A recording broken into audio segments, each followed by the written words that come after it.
দীর্ঘ প্রায় এক বছর বন্ধ থাকার পর অবশেষে যাত্রীদের জন্য সুখবর। পিলারে ফাটল এবং মাটি বসে যাওয়ার জেরে বন্ধ থাকা কবি সুভাষ মেট্রো স্টেশন চলতি বছরের শেষেই নতুন রূপে চালু হতে পারে। জোর কদমে চলছে পুনর্নির্মাণের কাজ। দেখুন, দীর্ঘ প্রায় এক বছর বন্ধ থাকার পর চলতি বছরের শেষের দিকেই ফের যাত্রী পরিষেবা শুরু হতে পারে কবি সুভাষ মেট্রো স্টেশনে। স্টেশনের পুনর্নির্মাণের কাজ দ্রুত গতিতে এগোচ্ছে বলে জানিয়েছে মেট্রো কর্তৃপক্ষ। যদিও প্রযুক্তিগত চ্যালেঞ্জের কারণে নির্দিষ্ট দিনক্ষণ এখনও ঘোষণা করা হয়নি।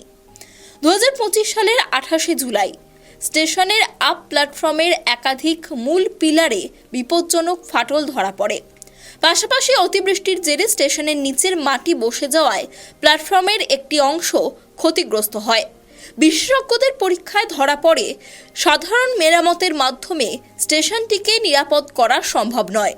যাত্রী নিরাপত্তার কথা মাথায় রেখে সম্পূর্ণ কাঠামো ভেঙে নতুন করে স্টেশন তৈরির সিদ্ধান্ত নেয় মেট্রো রেল।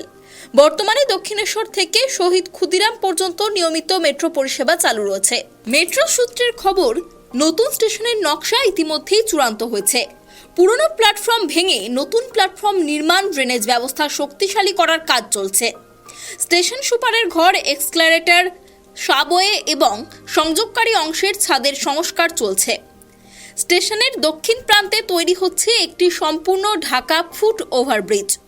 ইতিমধ্যেই একটি অতিরিক্ত রেল লাইন সরিয়ে নতুন ট্র্যাক নির্মাণের কাজ শেষ হয়েছে।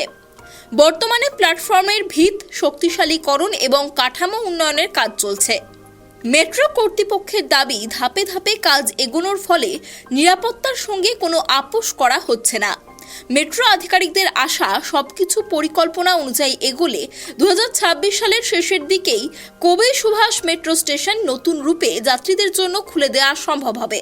তবে মাটির প্রকৃতি এবং নির্মাণ সংক্রান্ত কিছু প্রযুক্তির বিষয়ের ওপর চূড়ান্ত সময়সীমা নির্ভর করছে বলেও জানানো হয়েছে। অভ্রদীপ দাসের রিপোর্ট, কেটিভি বাংলা।